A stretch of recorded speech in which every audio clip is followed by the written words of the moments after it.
Welcome to today's episode of Farm Matters. Today, we are visiting National Coffee Research Institute, Nakori, at Chituza, Mukono District, where we will be joined by Madame Nakayagaresti, a coffee seed systems assistant.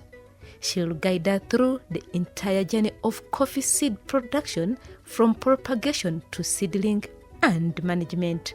Stay tuned as we explore the process of how coffee seeds are nurtured into strong, productive plants ready to bring value to our farms.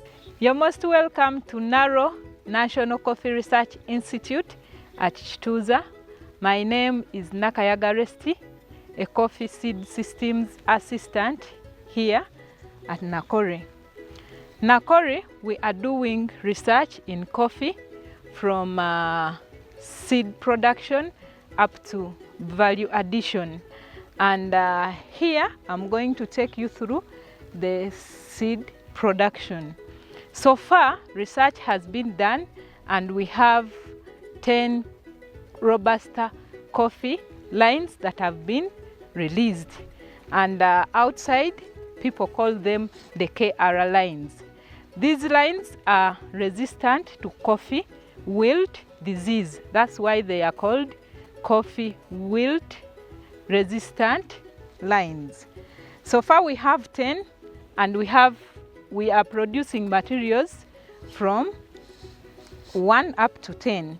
What we do, there are a number of methods that we use here, and what I'm going to take you through is the macro propagation. We also do tissue culture, whereby we use only a tissue or with leaves to produce planting materials, but that one is done up in the lab. So what we do here is use of suckers, or some people call it cloning, whereby we have our mother garden, and this mother garden we pick suckers which we cut into clones for us to have the nodal cuttings. So what you see here are the mother bushes that have been established, and during establishment, these mother bushes we use a spacing of 1 meter by 1 meter. This is because our interest is not in production, but our interest is in producing suckers. So if you compare the mother bush or the mother garden with the production garden in terms of spacing, the production garden is always at 3 meters by 3 meters, because for it our interest is on the coffee beans. So that spacing gives it a good space whereby the coffee stool can grow wide and also produce a good number of primaries or the bearing parts where coffee beans are going to be. So when we want to produce planting materials, we start with the coffee mother bush, whereby we come and cut a sucker. This is what we call, this is a sucker. So this sucker, we cut it into pieces and we only get what we call a nodal cutting. So our nodal cutting is prepared by removing all the other primaries. So we remain, and we also cut the leaves into 3/4 such that what we plant in the rooting bin has some parts of leaves which helps it to continue with life. So this is what we call a nodal cutting. So from the mother garden, we collect the sucker and we chop the suckers into nodal cuttings. So these nodal cuttings are initiated in the rooting bin. There is a media that we prepare. It is called a rooting media. We are going to see it in the shade net, where we plant these nodal cuttings and then they start sprouting. Then from there, we shall also shift to another shade where we see the weaning process of the nodal cutting to have the planting material ready. So we've been talking about the mother garden, and we are all now aware that the mother garden is the source of our planting material. So it is very essential to keep the mother garden well managed, because once things go wrong in the mother garden, still we shall not have a good planting material. So how do we manage our mother garden? As I said earlier, our planting is at a spacing of 1 meter by 1 meter, just because we are targeting a good yield of suckers. So we are looking at having more plants in an area. Then these mother bushes, we don't leave them to overgrow, because after 3 months we have to harvest. But when you've just established your mother garden, you need to manage it as a baby. You need to ensure that it is weed free, and you have to ensure that sometimes we plant during dry season, so you need to water it to ensure that it is growing well. Then at the stage of 6 months, or when they reach the knee height, you have to bend that mother plant so that it can produce other suckers. So it's the suckers that will give us the yield of the clones, because if you don't have suckers in your mother garden, then you will not have the nodal cuttings to initiate in the rooting bin. So why do we put bananas in the both coffee mother garden and in the coffee production garden?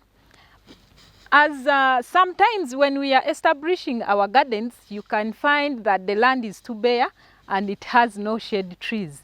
So in the process, as the shade trees are growing, we recommend farmers to plant bananas, so that the bananas can provide that shade, a temporal shade, to the coffee as it is growing.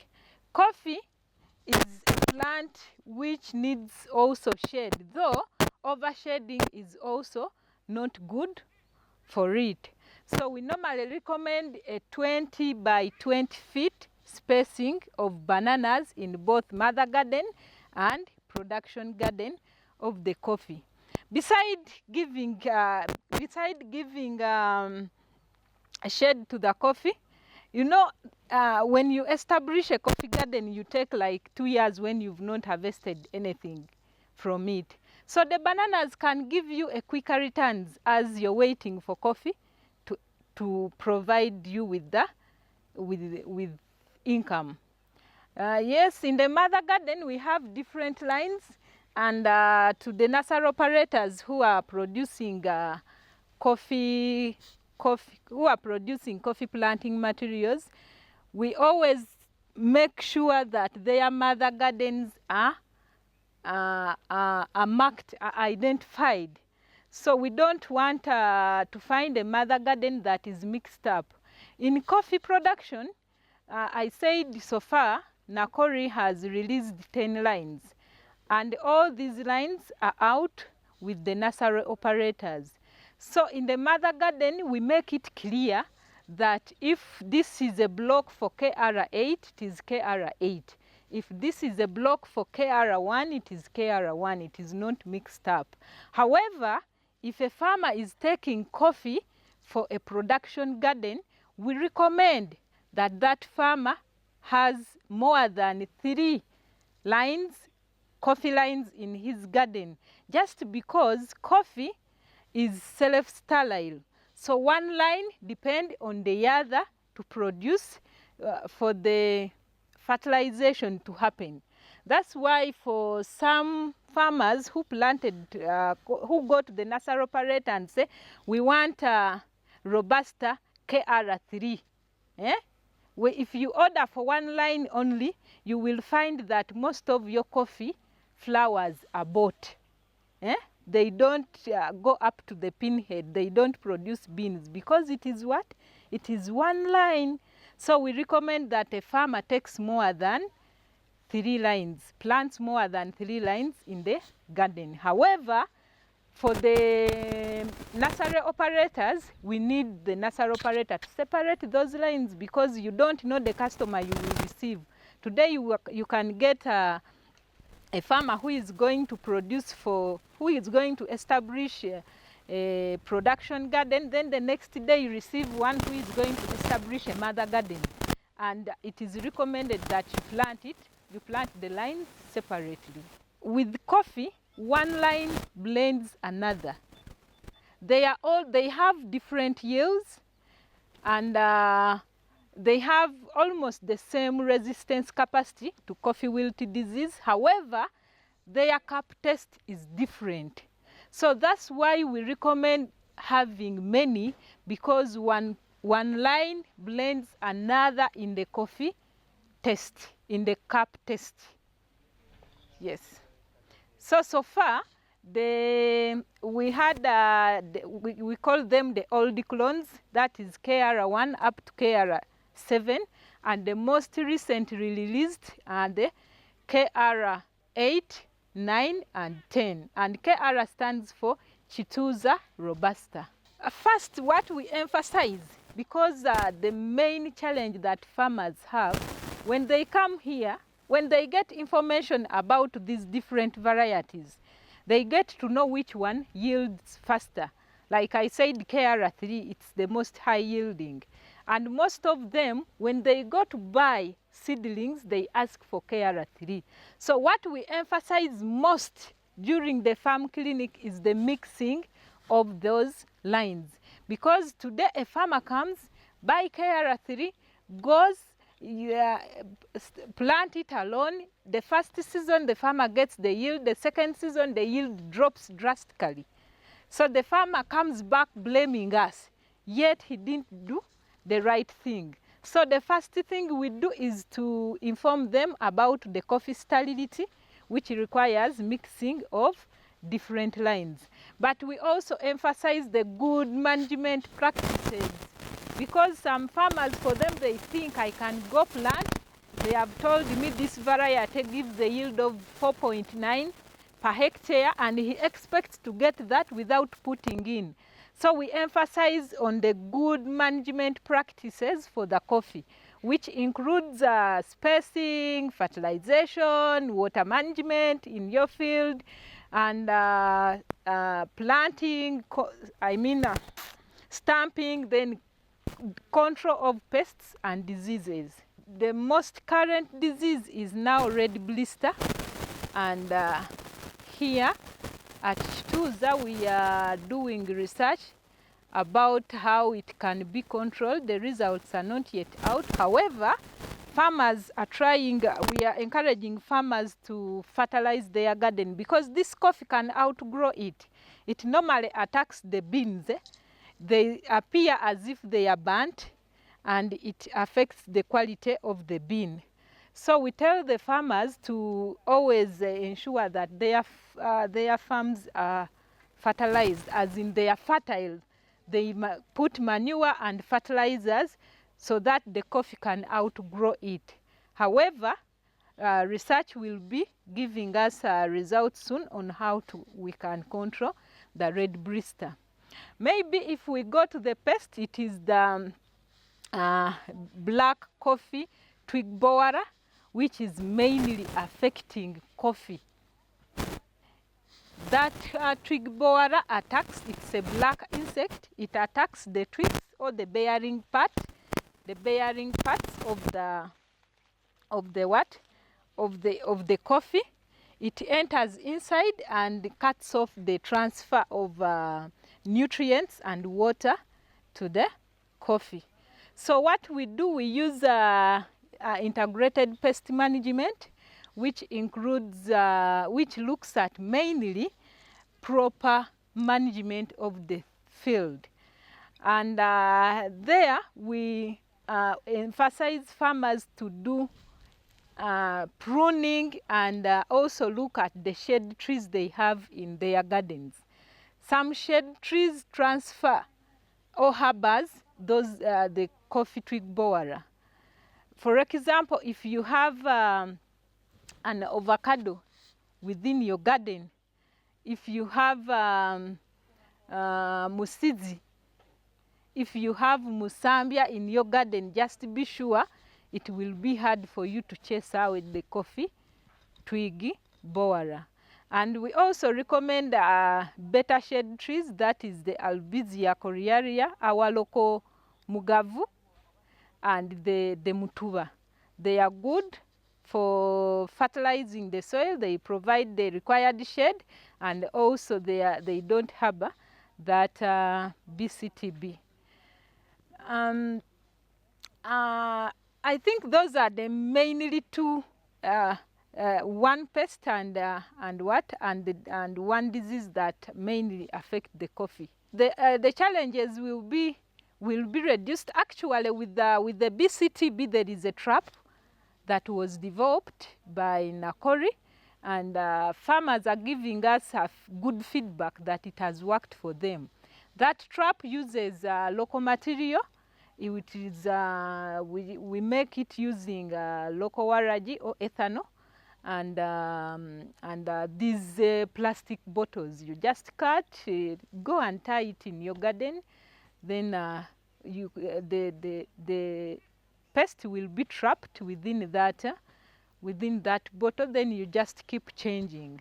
So the farmers who have used that technology, they have given us a good feedback that it is working. Yes, and more technologies are coming, as in controlling especially the red blister disease. Maybe to emphasize, our KR line, the Kituza Robusta lines, are resistant to coffee wilt disease.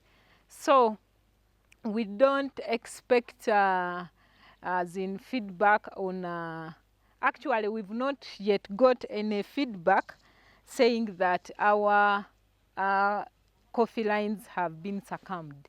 So at the moment, the coffee wilt disease has been, at least has reduced to especially those farmers who are using the KR line. So from our mother garden, where we prepared our nodo cutting from, we bring this nodo cutting to the prepared rooting media.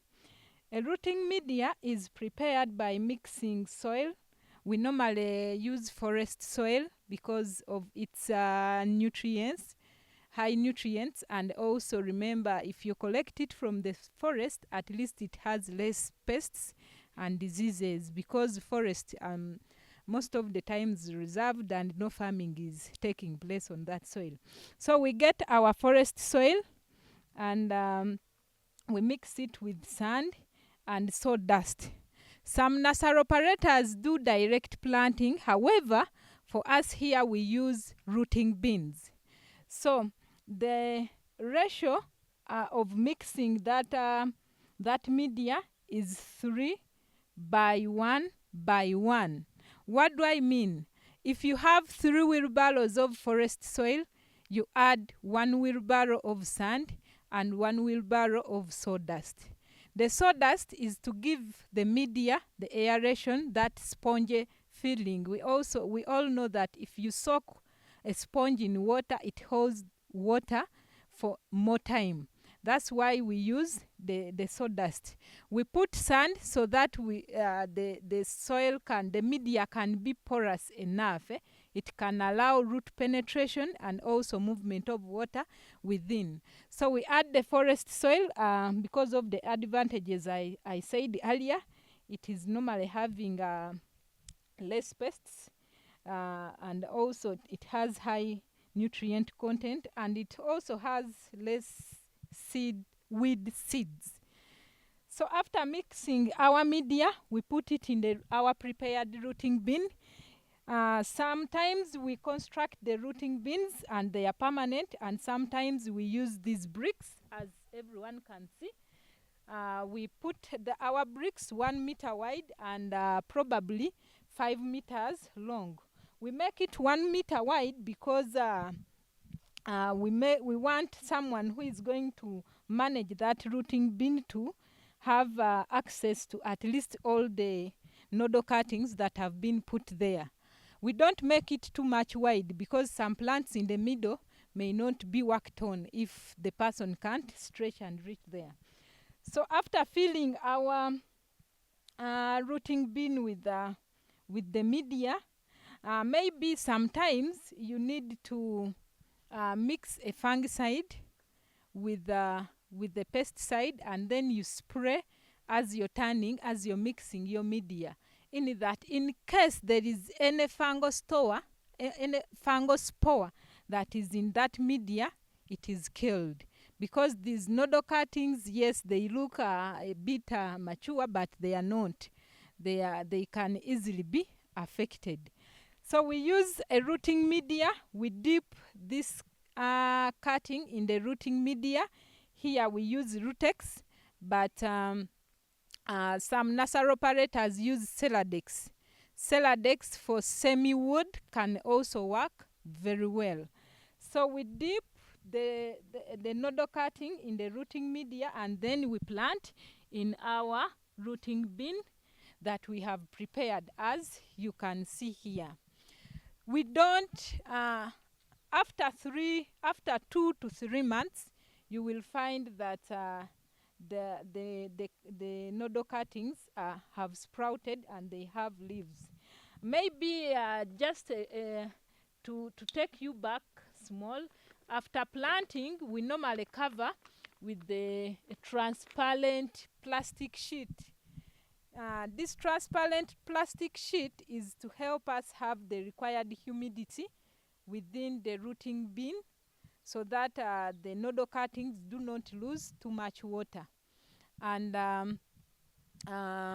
also the plastic sheet, some may say, why don't we use black? Remember, a plant needs light to grow. So if you put a black one, it means the nodal cuttings will just rot. So you have to use something that is transparent.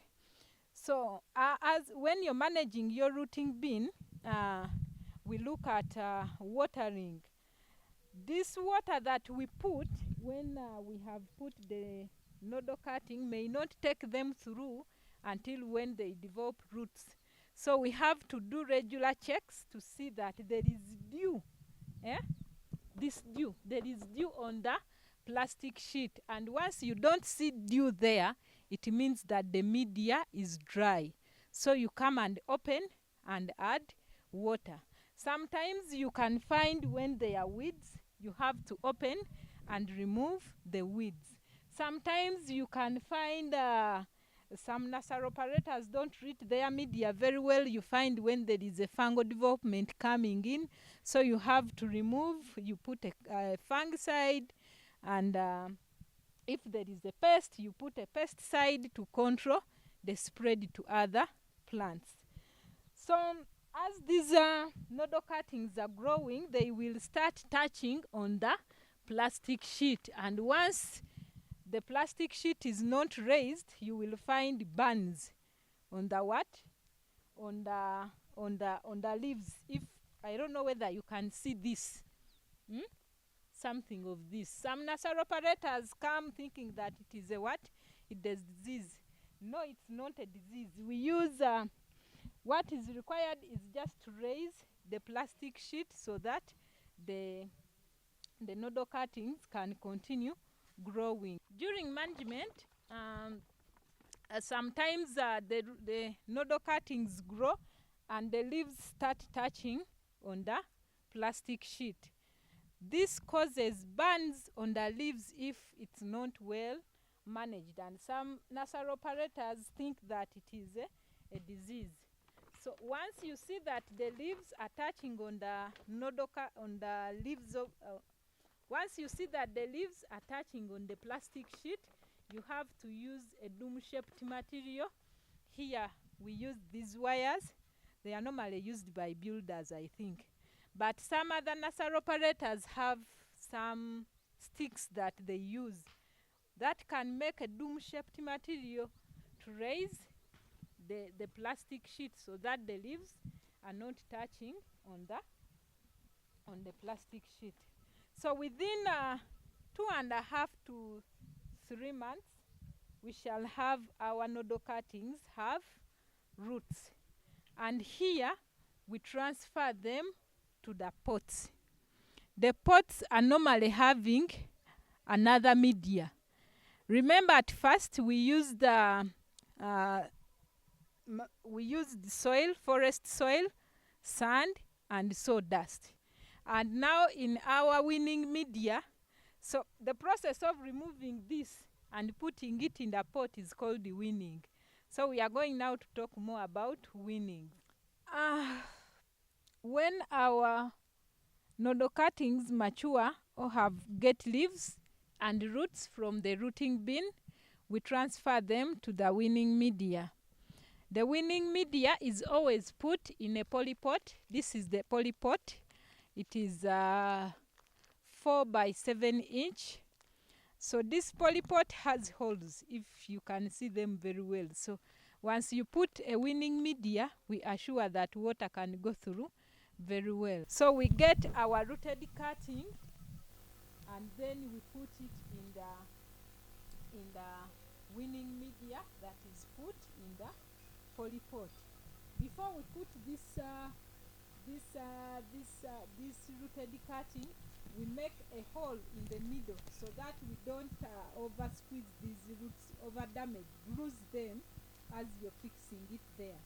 So we make a hole, we get a stick that is of pencil size, we make a hole in the polypot, then we gently hold our roots and then fix them in that hole in the polypot.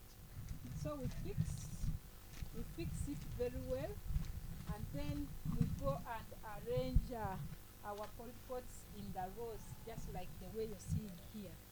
So after putting them here, remember we have just uprooted them from a rooting bin where they had chamber, so the humidity was controlled. So this plant is kind of shocked. So when we have just transferred it in the polypot, we still bring our plastic sheet and cover them, because first they are shocked and they are not all that mature to go through the heat. So we bring our white plastic sheet, we cover for like 3 weeks to maintain the humidity so that these plants can grow. So after 3 weeks, you will see new leaves coming. Once you see new leaves coming, then we can do what we call hardening. Hardening is acclimatizing that plant to the outside environment. Remember, after a period of time, these plants will be going out to the field. So you can't remove it directly from the chamber and then you put it out. It will definitely dry because of that drastic change in the heat, so in the temperature. So what we do, we start hardening them from the shade net. Our hardening shade is 70%. That means it allows 30% of heat in. So after, we can still move it to another shade. Some farmers use 50% shade, which is also okay for hardening. Whereas those who are not well off, they can use a 70% shade for both hardening and winning and rooting. So here we have a 70%. So we do hardening at 3 weeks to start acclimatizing this plant to the outside environment. And after like 2 weeks, you can have your plant ready. So what we are seeing now here is the plants that are ready to go to the garden. So the moment they have 3 pairs of leaves, then the coffee seedling is ready to go to the garden. Maybe to talk about the time from winning to when to have this plant is ready, when to have the plant ready, it's about 4 to 6 weeks. That is 1 to 1.5 months. So as you can see here, we have about I think about 70,000 and we have other shades down there. So our target is about 60,000 plants per year, and currently we are between 20 to 30. That brings us to the end of today's episode on the Farm Matters. We hope you enjoyed learning about the coffee seed production process from propagation, seedling and management, with insights from Nakaya Garesti at the National Coffee Research Institute Nakori Chituza in Mukono. Remember, a strong foundation in seedling production is key to a successful coffee harvest. Stay tuned for more agriculture tips and techniques.